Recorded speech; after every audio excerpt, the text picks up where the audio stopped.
बिस्मिल्लाहिर्रहमानिर्रहीम। अस्सलाम वालेकुम नाजरीन कराम, आज की हमारी वीडियो तुर्की की नई तारीखी सीरीज द ग्रेट सल्जूक के किरदार तारकन खतून के बारे में है। इस हवाले से हमने तारीख में मौजूद इस किरदार की असल हकीकत जानने की कोशिश की कि वो कौन थी और इसका अंजाम क्या हुआ। दोस्तों, तारकन खतून सल्जूक सल्तनत की मलका और सुल्तान मलिक शाह अव्वल की पहली बीवी थी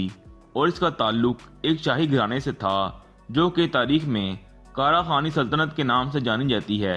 तारकन खतून मलिक शाह के बाद बनने वाले नए सुल्तान महमूद अव्वल की वालदा थीं। मलिक शाह से इनकी शादी सुल्तान अलप अरसलान के दौरे हुकूमत में हुई, जब उन्होंने कारा खानी सल्तनत से ताल्लुकात की बेहतरी के लिए अपने बेटे मलिक शाह की शादी कारा खानी शहजादी तारकन खतून से की।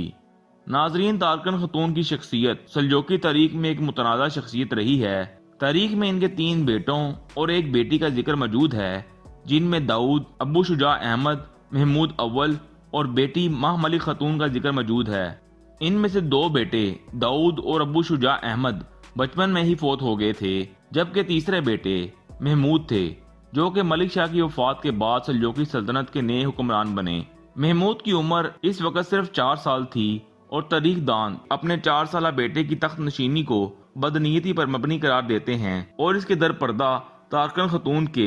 खीफिया अज़ाइम बयान करते हैं, क्योंकि वो खुद सल्जूकी सल्तनत पर हुक्मरानी के ख्वाब देखती थी। तारकन खतून के बारे में ये बात मशहूर थी कि सुल्तान मलिक शाह के दौरे हुकूमत में ही तारकन खतून ने अहम सल्जूकी वजीर निज़ामुल मुल्क, जो कि सुल्तान के दूसरे बेटे बर्क यारक का हमायती था, के खिलाफ साजिशें की ताकि वो बर्क यारक की जगह अपने बेटे महमूद को वली अहद मुकर्रर कर सके। 1092 ईस्वी में निज़ामुल मुल्क और सुल्तान मलिक शाह के अचानक कत्ल किए जाने के बाद तारकन खतून ने अपने एक वफादार वजीर ताजुल मुल्क के साथ मिलकर अपने बेटे महमूद को नया सल्जूकी सुल्तान नामजद कर दिया। अगरचा इस वक्त इमाम गजाली ने यह फतवा दिया कि महमूद अपनी कम उम्री की वजह से सुल्तान नहीं बन सकता, लेकिन तारकन खतून ने अपनी बेटी माह मलिक के शोहर अब्बासी खलीफा मुक्तदी के जरिए अपने बेटे को सुल्तान तस्लीम करवा कर इसके नाम का खुतबा जारी करने में कामयाब हो गई। इसी दौरान मलिक शाह के दूसरे बेटे बर्क यारक के अस्फहान पहुंचने पर ताजुल मुल्क ने तारकन खतून के हुक्म पर बर्क यारक को गिरफ्तार करके कैद कर दिया,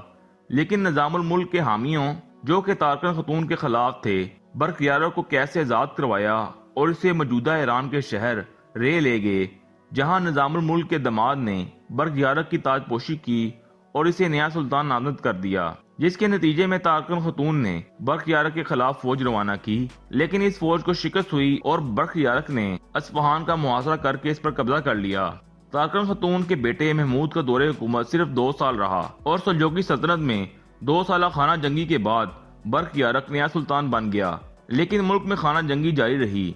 तारीख दान तारकन खतून को सल्जूकी सल्तनत की बुनियादें हिला देने वाली शख्सियत करार देते हैं। बहरहाल बर्क यारक के अस्फहान पर कब्जे के कुछ ही अरसा बाद 1094 ईस्वी में तारकन खतून और उसके बेटे महमूद की पुरअसरार मौत हो गई। बाज़ तारीख दानों के मुताबिक इन्हें सुल्तान बर्क यारक के हुक्म पर कत्ल किया गया और बाद इसे निज़ामुल मुल्क के हामियों की कार्रवाई करार देते हैं।